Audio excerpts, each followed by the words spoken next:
Madame la ministre Henriette Lagou, elle c'est ma mère, ma patronne. Je suis toujours là. C'est vrai que j'essaie de voler un peu, mais je suis toujours à côté de moi. D'accord? Voilà. Ma mère, Madame la vice-présidente du Sénat, j'ai toujours voulu avoir l'honneur de te regarder comme ça. Parce que quand tu as la chance de regarder les personnes intelligentes, ce qui est intéressant, c'est que l'intelligence, c'est contagieux. Donc je sais qu'en sortant d'ici encore, mon cerveau tourne encore de 10 fois. Madame la conseillère spéciale de la première dame, n'est pas conseillère de première dame qui veut. Et ça me fait plaisir que mes yeux et mon cerveau se permettent de regarder les personnes qu'il faut ce matin.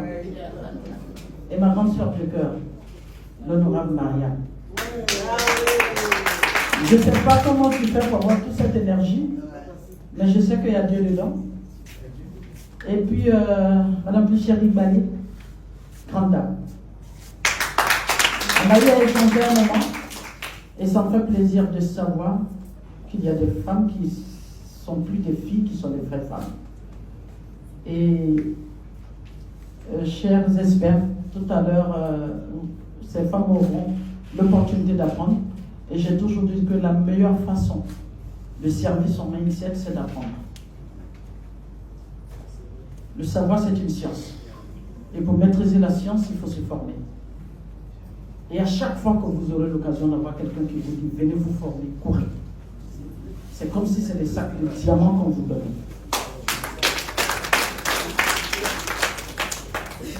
Je devais être là pour accompagner ma grande soeur. Je suis arrivée seulement au petit matin de Paris, où j'y étais pour la dédicace de mon livre Dans la tête d'une femme mariée. Et j'ai voulu la soutenir tout à l'heure, parce que je dois être aussi là. Grande soeur, je suis là ce matin pour te dire félicitations. Félicitations de courir partout dans le monde entier pour parler de paix. Il ne peut pas y avoir de nation forte si nous n'avons pas de communauté saine. Il ne peut pas y avoir de communauté saine si nous n'avons pas des familles bien éduquées. Seuls les parents bien éduqués peuvent produire une génération bien éduquée. À votre avis, quand ils commencent les foufous, là, c'est qui ils mettent dehors? C'est la nouvelle génération. Et pourquoi cette génération est dehors? Parce que tout simplement, il n'y a pas eu de valeur intrinsèque. Parce qu'une personne bien éduquée connaît ses limites tout de suite. Et une personne bien éduquée sait que je m'arrête là où les autres commencent.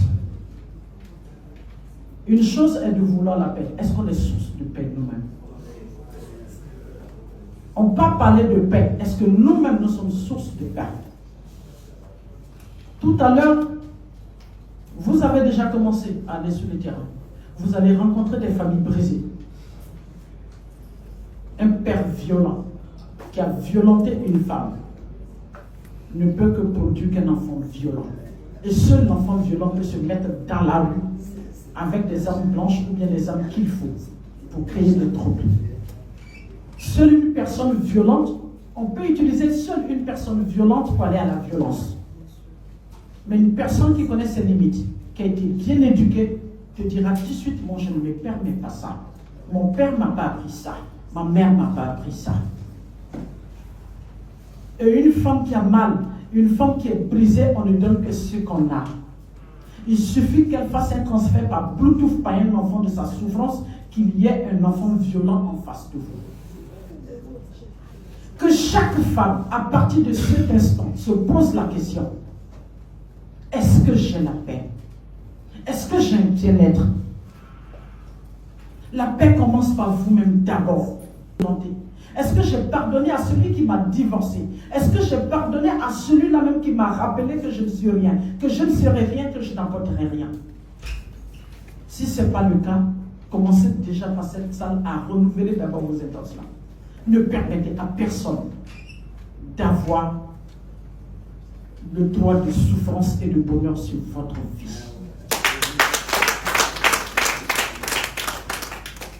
Et ne soyez pas ces femmes-là quand vous irez. C'est vrai qu'on dit que ce sont les hommes. Très souvent, tous les coups sont permis pour eux pour arriver là où il faut. Mais il y a des femmes qui disent: Jamais tu ne laisses ce pouvoir parce que je n'ai pas envie de quitter cette opulence. Au nom de ces femmes, cet homme se permettra tous les coups qu'il faut. Et ce genre de femmes, qu'est-ce qu'on en fait? Rappelez à ces femmes qu'elles sont femmes. Elle fait partie de la création de Dieu, elle fait partie de la plus belle création de Dieu. Une chose est d'aller parler de paix. Mais quand tu parles de quelque chose que toi-même tu ne te convaincs pas, parce que toi-même tu es gênante, tu gênes ton quartier, tu gênes tes collaborateurs, tu gênes tes enfants, tu gênes ton mari, tu gênes ton village, et on te reconnaît en tant qu'une personne difficile. Quand on te voit en mission, tu sais, elle dit quoi? Au moment où tu prends la parole, ça ne passe plus. Parce que tout simplement, tu n'es pas discipliné. La paix commence par la discipline. Et la discipline commence d'abord à la maison. La discipline commence avec soi-même. La discipline commence avec les personnes qu'on a choisies. La discipline commence avec les personnes dont on souhaiterait que ces personnes nous accompagnent.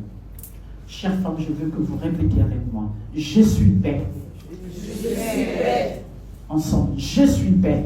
Je suis paix. Je serai paix. Je serai paix. J'apporte la paix. J'apporte la paix. Et je me bats pour la paix. Je me bats pour la paix. Et pour cela, Moi-même, je m'appelle paix. je m'appelle paix. Je vous remercie.